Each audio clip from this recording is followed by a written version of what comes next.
Go.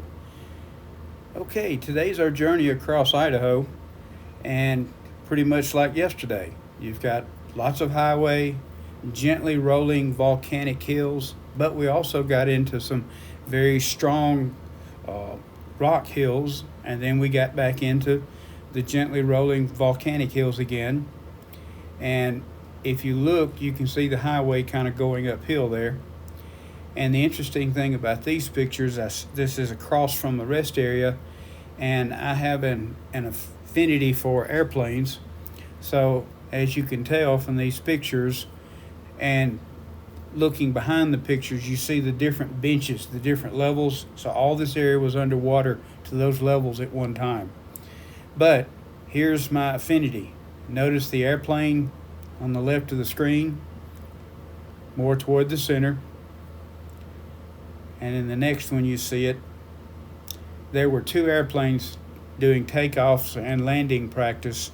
So I got to sit and watch these guys for about 30 minutes do their takeoffs and landings. They would go make their left turn toward the mountains, and they would be between the mountain and where the airport is, fly along the mountainside, and then land again. So it was really interesting watching their flights back across the mountains. This picture is where the mountain folded. It's interesting because the different layers that are there that were pushed up, and then going across down close to Salt Lake City, I turned left from Pocatello, and this is some scenery that I saw along the way. Beautiful, beautiful country. Some wonderful sights to see. Not a lot of inhabitants. And in this particular spot, you can see it's a long way to anything. And being a long way from anything, there was something that was really important that was needed. And as you can see, the little house on the prairie showed up at just the right time. Or I should say, the little outhouse on the prairie. This is called Chicken Creek.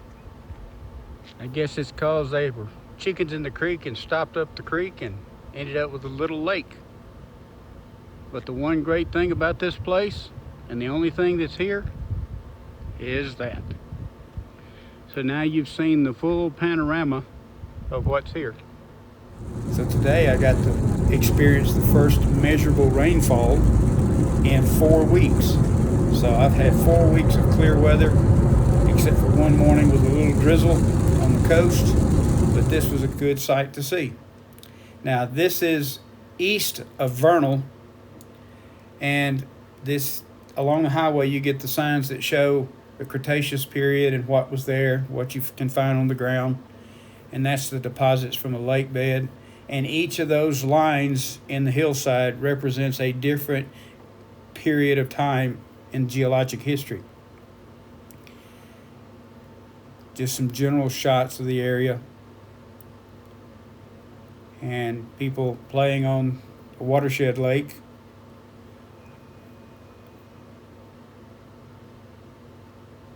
And then this last shot shows the different time periods, how different amounts of material, volcanic ash and such, were laid down. Kind of a short video. It was a long drive, and I thank you for watching. Leave me any comments you'd like, and hopefully tomorrow we'll get to see the Dinosaur National Monument.